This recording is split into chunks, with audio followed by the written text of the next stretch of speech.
देखो, अगर आप टर्मिनेशन की बात करें, हमने प्रोकैरियोट में एलोंगेशन देख लिया, कैसे लीडिंग लैगिंग स्ट्रैंड बन रहा है, कैसे प्राइमर रिमूव हो रहे हैं, गैप फिल कर रहा है डीएनए पॉल 1, एंड उसके बाद जो लाइगेज एंजाइम है वो जो फॉस्फोडाइस्टर बॉन्ड है वो फॉर्म कर रहे हैं उनके बीच में, उनको लाइगेट कर रहा है। तो पूरी रेप्लिकेशन जो है हमने देख लिया। उसके बाद ये खत्म कैसे होता है, टर्मिनेट कैसे होती है। अब जो रेप्लिकेशन फॉक है वो दोनों डायरेक्शन में बढ़ रहा होता है। हेलिकेज जो है दोनों डायरेक्शन में ऐसे मूव, क्योंकि बाई डायरेक्शनल है, मूव कर रहा होता है। तो ई कोलाई में ना कुछ टर्स सीक्वेंस मिलती हैं। ये जो टर्स सीक्वेंसेस होती है ना, एक टर्स प्रोटीन होता है, कुछ टर्स सीक्वेंसेस होती हैं, ठीक है। तो मान लो एक ये जो है वो क्लॉकवाइज डायरेक्शन में आ रहा है रेप्लिकेशन फॉक, और ये क्या करेगा ना, क्लॉकवाइज डायरेक्शन में जो रेप्लिकेशन फॉक आ रहा है ये एक इस वाली टर्स सीक्वेंस को जो है क्रॉस कर लेता है एंड देन यहाँ पे आके बंद हो जाता है। मतलब इस वाली टर्स सीक्वेंस को क्रॉस नहीं कर पाता, अपने साइड की टर्स सीक्वेंस को क्रॉस कर लेता है।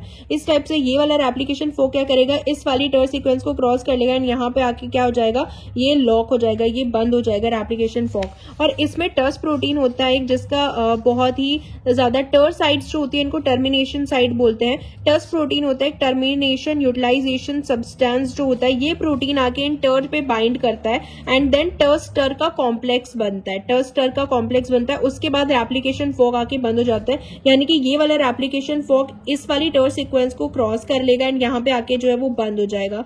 ऐसे ये वाला रेप्लिकेशन फॉक यहाँ पे आके जो है क्लोज हो जाएगा, इस वाली रेप्लिकेशन फॉक को क्रॉस कर लेता है अपने साइड वाली, और ये होते हैं इस वाले टर्स सीक्वेंस को क्रॉस कर लेता है, ठीक है। ये जो टर्स सीक्वेंसेस होते हैं याद रखना JGFBC, यहाँ से याद रखना JGFBC, एंड इस वाली होती है ADIEH, ठीक है। इस तरीके से याद रख सकते हो, ADIEH JGFBC, ठीक है।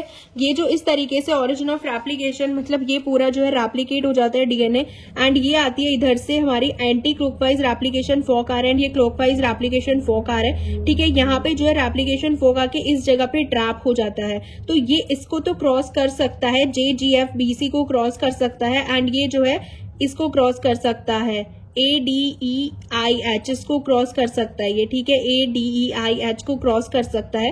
I think I have made a mistake यहाँ पे, हियर ADEIH होगा, यस। तो यहाँ पे ADEIH होती है ये टर्स सीक्वेंस, ठीक है। तो याद रखना ये वाला रेप्लिकेशन फॉक क्या करेगा ना, ये इसको तो पूरे को क्रॉस कर लेगा, यहाँ आके ट्रैप हो जाता है। ऐसे ये वाला इसको पूरे को क्रॉस कर लेगा, यहाँ आके ट्रैप हो जाता है, तो यहाँ रेप्लिकेशन फॉक आके ट्रैप हो जाता है। और रेप्लिकेशन फॉक ये जो टर्स प्रोटीन होता है ना, ये टर्स्टर कॉम्प्लेक्स बना लेते हैं, ठीक है। ये टर्स्टर कॉम्प्लेक्स बना लेते हैं। टर्स्टर कॉम्प्लेक्स जब बनता है ना, इसी से जो रेप्लिकेशन फॉक होता है ना, ये पास कर पाता है एक टर्स सीक्वेंसेस को, बट ऑपोजिट डायरेक्शन में, बट दूसरे वाले को क्रॉस नहीं कर पाता है, ठीक है। तो टर्स आके इन टर्स सीक्वेंसेस पे बाइंड करता है, टर्स्टर कॉम्प्लेक्स बनता है। तो इस तरीके से जो हमारी रेप्लिकेशन है प्रोकैरियोट्स में वो क्या हो जाती है, टर्मिनेट हो जाती है।